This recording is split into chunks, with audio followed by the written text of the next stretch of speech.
আমাদের জনজীবনে বর্তমান বাংলাদেশে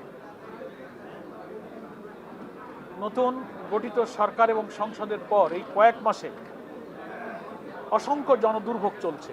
অসহনীয় আইন শৃঙ্খলা পরিস্থিতি, হত্যা, নির্যাতন, শিশু ধর্ষণ, হাম পরিস্থিতি, বন্যা কবলিত মানুষের দুর্ভোগ, তাদের কাছে ত্রাণ সামগ্রী পৌঁছাচ্ছে না, তাদের উদ্ধার পুনর্বাসনের তেমন কোনো সরকারি পদক্ষেপ দৃশ্যমান নয়। আমরা তার চেয়ে বড় সংকট দেখছি রাজনৈতিক অঙ্গনে। যে ইস্যুটা কঠিন, সংকট এবং সংঘাতের দিকে নিয়ে যেতে পারে সেটা হলো 24শে জুলাই অভ্যুত্থানের তীব্র গণ আন্দোলন, সহস্রাধিক মানুষের জীবন, প্রায় 20-30 হাজার মানুষের ক্ষত বিক্ষত, আহত, রক্তাক্ত চিহ্ন নিয়ে যারা এখন অস্ত্রসিক্ত, কোটি কোটি মানুষ ফ্যাসিবাদী কর্তৃত্ববাদী শাসনের বিদায়ের জন্য যেভাবে জুলাই আগস্টের অভ্যুত্থানে ঘর থেকে বেরিয়ে এসেছিল, যার গণরোষ এবং গণবিস্ফোরণের মুখে ফ্যাসিবাদী সরকার দেশ ত্যাগে বাধ্য হয়েছিল। সেই আন্দোলনের, সেই অভ্যুত্থানের একটা চেতনা ছিল, লক্ষ্য ছিল হচ্ছে যে বাংলাদেশটা কর্তৃত্ববাদী শাসন থেকে, ফ্যাসিবাদী শাসন থেকে মুক্ত হবে, দুর্নীতিমুক্ত হবে, বৈষম্যহীন হবে, মানবিক বাংলাদেশ হবে, ভিন্ন মতের উপরে দমন পীড়ন থাকবে না এবং প্রধানমন্ত্রীর অসীম ক্ষমতার লাগাম টেনে বিদ্যমান রাষ্ট্র ব্যবস্থার এমন একটা সংস্কার করে রাষ্ট্রের এবং সরকারের এবং সংবিধানের মূল কাঠামোগত এমন পরিবর্তন আনা হবে, একটা অবাধ এবং নিরপেক্ষ নির্বাচনের মধ্য দিয়ে একটা নতুন নির্বাচনে যারাই ক্ষমতায় আসবেন তারা যেন একটি মানবিক, দুর্নীতিমুক্ত, বৈষম্যহীন বাংলাদেশ গড়ার সুযোগ পায়। এবং এর ভিত্তিতেই অন্তর্বর্তীকালীন সরকারের দায়িত্বে একটা জুলাই সনদ তৈরি করা হয়েছিল। বাংলাদেশের প্রায় 33টি নিবন্ধিত রাজনৈতিক দল 9 মাস চেষ্টা করে 72টি বৈঠক করেছে। 166টি সংস্কার প্রস্তাব সংস্কার কমিশনের পক্ষ থেকে সমস্ত পলিটিক্যাল পার্টির কাছে পাঠানো হয়েছিল। দেশের বিচার ব্যবস্থা, দেশের সংবিধান, জনপ্রশাসন, পুলিশ, দুর্নীতি দমন কমিশন, এরকম 6-7টি রাষ্ট্রের গুরুত্বপূর্ণ অর্গানকে সংস্কারের জন্য প্রথম পর্যায়ে সংস্কার কমিশন হয়েছে। সমস্ত রাজনৈতিক দল তাদের নিজস্ব দৃষ্টিভঙ্গিতে সেই সংস্কার কমিশনের কাছে তারা প্রস্তাব দিয়েছিল। ভিন্ন ভিন্ন মতের এই সমস্ত প্রস্তাবকে একমত করার জন্য আবার প্রধান উপদেষ্টা ডক্টর ইউনূস সাহেবের নেতৃত্বে একটা ঐক্যমত্য কমিশন আবার পরে হলো। 2টা কমিশন, একটা সংস্কার কমিশন, একটা ঐক্যমত্য কমিশন, যেটাকে বলা হয় ন্যাশনাল কনসেনসাস কমিশন। সেই কমিশনে দীর্ঘ চেষ্টা করে 166টি সংস্কার প্রস্তাবের মধ্য থেকে 84টি সংস্কার প্রস্তাবকে চূড়ান্ত করা হয়। সব দলগুলো কম বেশি একমত হয়েছিল। কোনো কোনো পয়েন্টে তারা নট অফ ডিসেন্ট দিয়ে ভিন্ন মত পোষণ করেছিল। কিন্তু ঐক্যমত্য কমিশন বলেছিল যে এই জুলাই চার্টার, এই 84টি সংস্কার প্রস্তাবকে যে সব দল মেনে নিয়ে একমত হলো, এইটার নাম জুলাই সনদ। এই জুলাই চার্টারকে আইনি ভিত্তি দেওয়ার জন্য কিছু পদক্ষেপ নিতে হবে।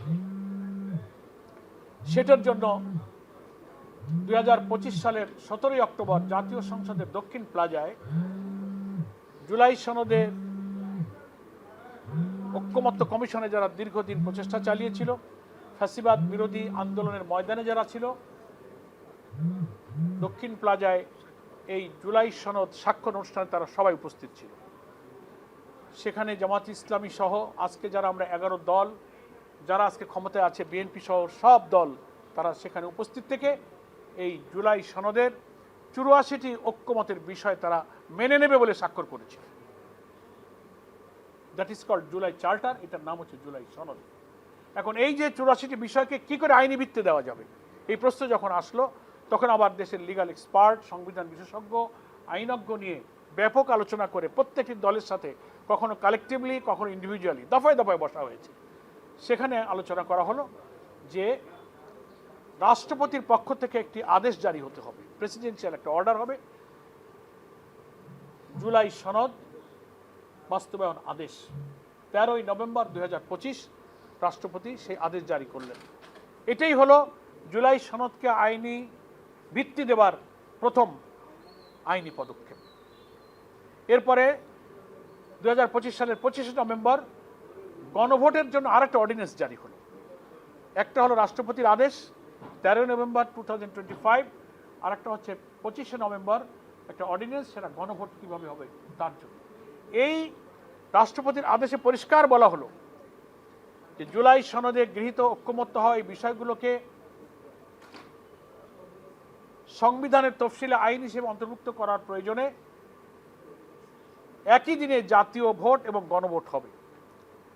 জাতীয় ভোটে যারা নির্বাচিত হবে তারা পার্লামেন্ট মেম্বার হিসেবে এমপি হবে, আর তার আরেকটা অতিরিক্ত ফোরামের সদস্য হবে, সেটার নাম হবে সংবিধান সংস্কার পরিষদ। ওই রাষ্ট্রপতির আদেশের মধ্যে সেটা আছে। তাহলে একজন এমপি দুইটা দায়িত্ব পালন করবে, একটা মেম্বার অফ পার্লামেন্ট হিসেবে 5 বছর থাকবে, আর একটা হচ্ছে সংবিধান সংস্কার পরিষদের সদস্য হিসেবে তিনি প্রথম অধিবেশন ডাকার 30 দিনের মধ্যেই যে পদ্ধতিতে সংসদ অধিবেশন ডাকা হয় ওই পদ্ধতিতেই সংবিধান সংস্কার পরিষদের অধিবেশন ডাকা হবে উইদিন 30 ডেজ। কিন্তু বিএনপি ইচ্ছা করে সংসদ আহ্বানের 30 দিনের মধ্যে সংবিধান সংস্কার পরিষদের অধিবেশন ডাকে নাই, এবং বলা হয়েছিল যে একজন এমপি 2টা শপথ নেবেন, এমপি হিসেবে নেবেন আর ওই সংবিধান সংস্কার পরিষদের সদস্য হিসেবে শপথ নেবেন। ওই পরিষদের সদস্যদের কাজ একটা, যে তারা এই জুলাই সনদকে আইনি ভিত্তি দেওয়ার জন্য সংবিধান সংস্কার পরিষদের সদস্য হিসেবে মতামত দেবেন, যা গণভোটে 12ই ফেব্রুয়ারি গণভোটে প্রায় 70 ভাগ ভোটে হা জয়যুক্ত হয়ে এই 84টি সংস্কার বিষয়ে সবাই একমত হয়েছে। ওটাকে আইনি ভিত্তি দেওয়ার জন্য সংবিধান সংস্কার পরিষদ এটা অনুমোদন করবে, এবং এই অনুমোদন করলে তফসিলে সেটা অন্তর্ভুক্ত হয়ে যাবে আইন হিসেবে। সংবিধান সংস্কার পরিষদের সদস্য হিসেবে তার দায়িত্ব পালন শেষ। ওটা একটা কনস্টিটিউয়েন্ট অথরিটি, একটা গাঠনিক ক্ষমতা দেওয়া হয়েছে এমপিদের একটা কাজের জন্য শুধু আলাদা। ওই কাজটা হয়ে গেলে 2টা শপথের প্রথম কাজ শেষ, আর একটা থাকলো এমপি হিসেবে, মেম্বার অফ পার্লামেন্ট হিসেবে 5 বছরতেই এমপি হিসেবে জেনারেল পার্লামেন্ট দায়িত্ব পালন করবেন। কিন্তু বিএনপি ইচ্ছা করে 30 দিনের মধ্যে সেই সংস্কার পরিষদের অধিবেশন ডাকলো না, নিজেরা সংস্কার পরিষদের সদস্য হিসেবে শপথ নিল না। জামাত ইসলামী সহ 11 দলের লোকেরা শপথ নিল, কারণ আজকে রাজনীতির এই সংকট তৈরি হয়েছে যে জুলাই সনদটা সংবিধান সংস্কার পরিষদের অধিবেশনে যেতে পারলো না, আইন হিসেবে অন্তর্ভুক্ত হতে পারলো না। সে 30 দিন শেষ হয়ে গেল। ওই রাষ্ট্রপতির আদেশে আরো একটা কথা বলা আছে, প্রথম অধিবেশন থেকে 270 দিনের মধ্যে সংবিধান সংস্কার পরিষদ যদি এই জুলাই সনদকে অনুমোদন না করে, অটোমেটিক্যালি এই মেয়াদ শেষ হলে এই জুলাই সনদ সংবিধান সংস্কার পরিষদ কর্তৃক গৃহীত হয়েছে বলে গণ্য হবে। সেই 272 দিনে কিন্তু প্রায় শেষ হওয়ার পথ। তাহলে কি সংকট তৈরি হচ্ছে, অথচ বিএনপি কোনো পদক্ষেপ নিচ্ছে না। আমরা মনে করি, 11 দল মনে করে যে বাংলাদেশের বর্তমান রাজনীতিতে এটি হচ্ছে বড় রাজনৈতিক সংকট। এই সংকট যদি বিএনপি সমাধান না করে তাহলে এটাই দেশকে একটা কঠিন সংঘাতের দিকে নিয়ে যাওয়ার সম্ভাবনা আছে। পার্লামেন্টে বিরোধী দলীয় নেতা জামাত ইসলামের সম্মানিত আমির ডক্টর শফিকুর রহমান পরিষ্কার বলেছেন যে গণভোটের গণরায়কে কার্যকর করতে হবে। বিএনপি কেন করছে না? ওই জুলাই সনদের গুরুত্বপূর্ণ 12-14টা সাংবিধানিক পরিবর্তনের ব্যাপারে বিএনপি ভিন্ন মত পোষণ করেছে, নোট অফ ডিসেন্ট দিয়েছে। তারা বলছে ওইগুলো বাদে তারা মানবে, কিন্তু ওইগুলো বাদ দিলে জুলাই সনদে যা থাকে সেটা খুব ইম্যাটেরিয়াল, এটা রাষ্ট্রীয় এবং সংবিধান সংস্কারে কোনো গুরুত্বপূর্ণ ভূমিকা রাখবে না। ওই দলীয়করণ, ওই দুর্নীতি, ওই ভিন্ন মতের উপরে দলমপীড়ন, সাংবিধানিক পদ, চিফ জাস্টিস, কেয়ারটেকার সরকার, আপনার পাবলিক সার্ভিস কমিশন, দুর্নীতি দমন কমিশন, আপিল ডিভিশনের বিচারপতি, নানান সাংবিধানিক পদে নিয়োগের ক্ষেত্রে প্রধানমন্ত্রীর যে অসীম ক্ষমতা বর্তমান সংবিধানে আছে, এটি ঐক্যমত্য কমিশনে বাদ দিয়ে তার লাগাম টানা হয়েছে। রাষ্ট্রপতি আর প্রধানমন্ত্রীর ক্ষমতার ভারসাম্য এনে সেখানে সরকারি দল এবং বিরোধী দল এবং মাঝখানে জুডিশিয়ারি এবং অন্যান্য সংস্থা দিয়ে একটা সেপারেট অ্যাপয়েন্টিং অথরিটি করার প্রস্তাব এই ঐক্যমত্য কমিশন রাখা হয়েছে। এটা বিএনপি মানতে চায় না। তার অর্থ হলো বিএনপি ওই আগের মতো শেখ হাসিনার যুগের মতো গুরুত্বপূর্ণ সাংবিধানিক পদে নিয়োগের ক্ষমতাটা প্রধানমন্ত্রীর হাতে একচ্ছত্রের মতো রাখতে চায়। তাহলে কি হলো? এত রক্ত দিয়ে আন্দোলন করে তো সেই লাভ হলো না, যে কারণে আমাদের ছেলেরা রক্ত দিল। সাংবিধানিক সেই সব পরিবর্তন হবে না যদি বিএনপি তাদের ভিন্ন মতকে বাদ দিয়ে পুরা 84টি জুলাই সনদকে মেনে না নেয়। এই জন্য আমরা বলেছি জুলাই সনদে তারা ভিন্ন মত দিলেও গণভোটে যে হা ভোট দিয়েছে 5 কোটি মানুষ, ওখানে কিন্তু কোনো নোট অফ ডিসেন্ট নাই, ওখানে কোনো ভিন্ন মত নাই। 5 কোটি মানুষ ডাইরেক্ট ভোট দিয়ে বলেছে যে আমরা 84টি সংস্কার সবটাই আমরা মেনে নিলাম। ফলে এখন আমরা আর জুলাই সনদের ভিত্তিতে যে গণভোটটা হয়েছে, আমরা গণভোটের রায়কে এখন কার্যকর করতে বলছি। বিএনপি যে বলে যে আমরা জুলাই সনদ অক্ষরে অক্ষরে মানব, বলে না, এটা বিভ্রান্তি। অক্ষরে অক্ষরে মানার অর্থ হলো ওই যে 12-14টা সাংবিধানিক পদের ব্যাপারে ভিন্ন মত, তাদের সাংবিধানিক পরিবর্তনের ব্যাপারে, ওইগুলো বাদ দিয়ে যা থাকবে তাই ওনারা মানবে। কিন্তু জাতি তো তা মানবে না বলেই 70% লোক বলেছে না, আমরা 84 সংস্কার বিষয় পুরাটা আমরা মানব। এখন গণভোট আর জুলাই সনদ এই দুইটাকে তারা পার্থক্য করে ফেলেছে। জুলাই সনদের মধ্যে তারা ভিন্ন মত দিয়ে ভেজাল ঢুকিয়েছে, কিন্তু গণভোটে তারা ভেজাল ঢুকাতে পারেনি, কারণ গণভোটে কোনো নোট অফ ডিসেন্ট ঐক্যমত কমিশন গ্রহণ করেনি।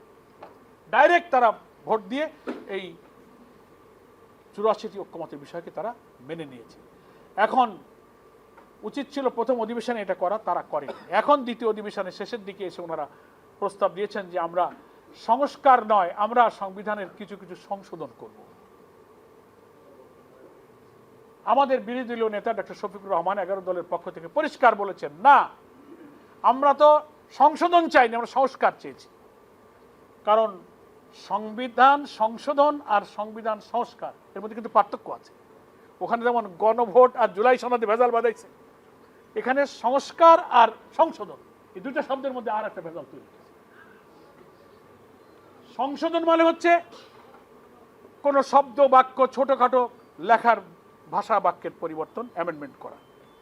আর সংস্কার বলতে যেটা বোঝানো হয়েছে ঐক্যমত্য কমিশনে, সংবিধানের আমূল পরিবর্তন, বৈশিষ্ট্যের পরিবর্তন, কাঠামোগত পরিবর্তন, ফিলোসফির দর্শনগত আন্দোলনে রক্ত দিয়ে আমাদের সন্তানেরা যে নতুন বাংলাদেশের স্বপ্ন দেখেছিল, সেই চেতনাটা জুলাই অভ্যুত্থানের ভিত্তিতে যা হয়েছে তার ভিত্তিতে গোটা সংবিধানের কাঠামো পরিবর্তন করতে হবে। এটাকে বলা হয়েছে রিফর্ম, সংস্কার। বিএনপি এই সংস্কার চায় না, তারা চায় সংশোধন। অথচ বিএনপি যে 31 দফার কথা বারবার বলেন, আমাদের 31 দফা আমরা আগে থেকে বলছি রাষ্ট্র সংস্কারে। 31 দফার 1 নম্বর পড়ে দেখবেন, আপনি গুগলে সার্চ দেন পাবেন। 31 দফার 1 নম্বরে বিএনপি স্বীকার করেছিল যে আমরা রাষ্ট্র ক্ষমতায় গেলে সংবিধান সংস্কারের জন্য একটা কমিশন গঠন করব। কই, এখন তো আর সে সংস্কার করে, এখন তো সংশোধন। তাহলে জাতির কাছে দেওয়া কথা তারা রক্ষা করল, অঙ্গীকার ভঙ্গ করল। এই জন্য আমাদের আমির জামাত, যিনি আমাদের লিডার অফ দি অপোজিশন, তিনি পরিষ্কার বলেছেন যে আমরা, ওনারা 12 জন সদস্যর নাম দিয়ে একটা সংবিধান সংশোধনের কমিটি গঠন করেছেন, আর বিরোধী দলকে বলছে আপনারা আর 5 জন দেন, 17 জনের কমিটি হবে। বিরোধী দলীয় নেতা হিসেবে ডাক্তার শফিকুর রহমান বলেছেন আমরা তো এই কমিটিতে নাম দেবই না, কমিটিকে প্রত্যাখ্যান করলাম, আর কনসেপচুয়ালি ধারণাগতভাবে আমরা কোনো সংশোধনকেই আমরা পছন্দ করি না, আমরা সংস্কারের পক্ষে আছি। ফলে পার্লামেন্টে যদি এটা নিষ্পত্তি বিএনপি করতে চায়, তাহলে পার্লামেন্টে সংবিধান সংশোধন নয়, জুলাই অভ্যুত্থানের চেতনায় সংবিধানের পুরা কাঠামোকে সংস্কারের জন্য ওনাকে প্রস্তাব আনতে হবে। সে ব্যাপারে যদি কমিটি গঠনের কোনো প্রস্তাব পার্লামেন্টে ওনারা আনেন, তাহলে আমাদের বিরোধী নেতা বলেছেন তখন আমরা এটা বিবেচনা করে দেব। এখন আমরা মনে করি যে কোনো সাংবিধানিক বিতর্ক, রাজনৈতিক বিতর্ক, সংবিধান নিয়ে বিতর্ক, এটা পার্লামেন্টে সমাধান হওয়া উচিত। বিএনপির উচিত দেশকে সংঘাতের দিকে ঠেলে না দিয়ে পার্লামেন্টে সংবিধান সংস্কার পরিষদের অধিবেশন ডাকুন, শপথ গ্রহণ করুন, এবং জুলাই সনদের আইনি ভিত্তির জন্য যে গণভোট হয়েছে, সেই গণভোটের রায় মেনে নিয়ে এটা কার্যকর করে সংবিধানে আপনারা সেই সংস্কারটা করুন, তাহলে এই সংকটটা নিষ্পত্তি হয়ে যায়। আর তা যদি না করেন, তাহলে যে 70% মানুষ গণভোটে হা ভোট দিয়ে আমাদেরকে দায়িত্ব দিয়েছে সংবিধান সংস্কার করার, জুলাইয়ের চেতনা এবং এই রক্তের মূল্য দেওয়ার জন্য বাধ্য হয়ে যদি সংসদে আমরা ব্যর্থ হই, তাহলে রাজপথে যাওয়া ছাড়া আমাদের আর কোনো বিকল্প পথ থাকবে না। রাজপথে যদি আন্দোলন চলে যায়, তাহলে তাদের হাতে মেজরিটির ক্ষমতা নিয়ে হতে পারে সেই ফ্যাসিবাদী কায়দায় বিরোধী দলকে দমন করার অপরিণামদর্শী পথ যদি তারা ধরে, তাহলে দেশ একটা নিশ্চিত সংঘাতের দিকে চলে যাবে। তো জাতি 17-18 বছর জ্বালাও পোড়াও, হরতাল, ধর্মঘট, বহু কিছু দেখেছে। আমরা তো চাই না এই জাতি আবার সেদিকে চলে যাক। এটা থেকে ফেরাবার দায়িত্ব এখন বিএনপির। বল এখন বিএনপির কোর্টে। কি বল খেলার দিকে দুই দল থাকে, তো আমরা বিএনপির কোর্টে বল দিয়ে দিচ্ছি, এখন ওনাকেই খেলতে হবে। উনি যদি রাইট ট্র্যাকে বল খেলতে পারেন তো খেলা ভালো হবে, আর যদি ভুল করে বল ব্যাক পাস করে তো নিজের গোলে বল ঢুকে যাবে। এই জন্য ওনাকে আমরা অনুরোধ করবো, বিএনপি নেতৃবৃন্দকে, যে আপনারা সংবিধান সংস্কার পরিষদের অধিবেশন ডাকুন, গণভোটের রায়কে কার্যকর করুন, সংবিধানের তফসিলে এই সংশোধিত সংস্কার প্রস্তাবগুলোকে অন্তর্ভুক্ত করে জাতিকে এই কঠিন সংঘাতময় পরিস্থিতির আশঙ্কা থেকে আপনারাই মুক্ত করতে পারবেন। আমাদের বিরোধী নেতা পরিষ্কার বলেছেন, আমরা দায়িত্বশীল বিরোধী দল, আমরা গঠনমূলক এবং দায়িত্বশীল ভূমিকা আমরা বিরোধী দলে পালন করব। সকল ভালো কাজে আমরা সমর্থন দেব, কিন্তু সকল জনস্বার্থ বিরোধী এবং গণবিরোধী কাজে আমরা প্রতিবাদ করব।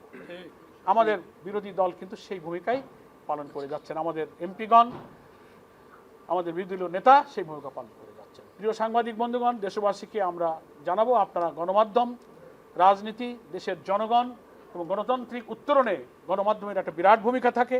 আপনারা সেই ভূমিকা পালন করে আপনারাও এই জুলাই অভ্যুত্থানে কিন্তু অনেক সাংবাদিক, 6 জন সাংবাদিক এই জুলাই অভ্যুত্থানে তারা জীবন দিয়েছে।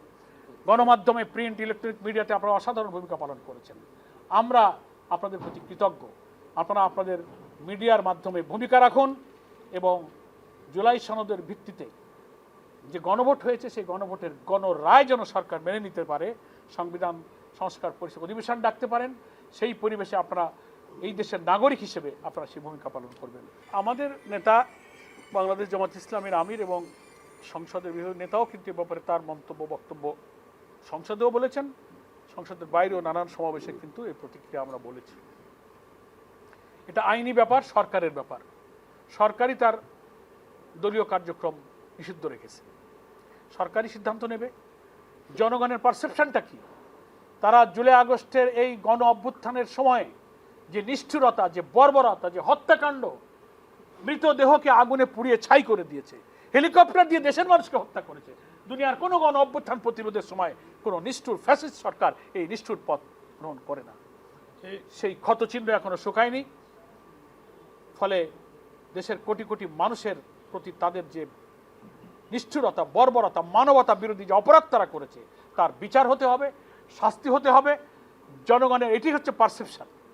জনগণ এরকম ফ্যাসিবাদী শক্তির কোনো রাজনৈতিক অধিকার, যারা ফ্যাসিবাদী, যারা সংবিধান মানে নাই, মানবিকতা যাদের মধ্যে নাই, তাদের রাজনৈতিক অধিকার হবে কি হবে না সেই জনগণ সিদ্ধান্ত নেবে। এটা কোনো দলের একার ব্যাপার না। সরকার আছে, জনগণ আছে। জনগণের পারসেপশন তারা অনুভব করুক। জুলাই অভ্যুত্থানই বলে যে এখানে ফ্যাসিবাদী রাজনীতির অস্তিত্ব দেশের মানুষ আর মানে না। গণভোটের রায় দিয়ে এটাই প্রমাণ হয়েছে। ফলে তার বিচার হোক। আর দিল্লিতে উনি আশ্রয় পেয়েছেন, কারণ এই দেশের রাজনীতির যত গন্ডগোল পাকানো, জুলুম করানো, কে ক্ষমতায় যাবে আর যাবে না, অর্থনীতি, রাজনীতি, ব্যবসা বাণিজ্য, সংস্কৃতি, সবকিছু রিমোট কন্ট্রোল তো ওনারা করছেন। সমস্ত আন্তর্জাতিক আইন, বন্দি বিনিময় আইন, জেনেভা কনভেনশন, সমস্ত কিছুকে লঙ্ঘন করে একজন মৃত্যুদণ্ডপ্রাপ্ত আসামিকে সমস্ত প্রযুক্তিগত সুযোগ সুবিধা ব্যবহার করার জন্য আরামায়েশে দিল্লিতে তাকে থাকার সুযোগ দিচ্ছেন।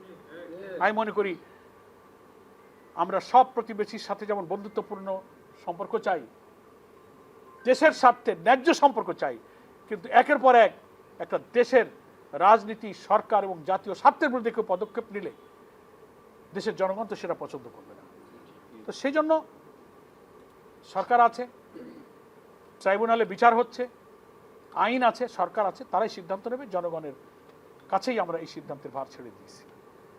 তবে যতটা হুমকি হামকি তারা দিচ্ছেন, জুলাই বিপ্লবের দ্বিতীয় বার্ষিকী আমরা এখন আবার সেই জুলাই চলছে, আমরা পালন করছি।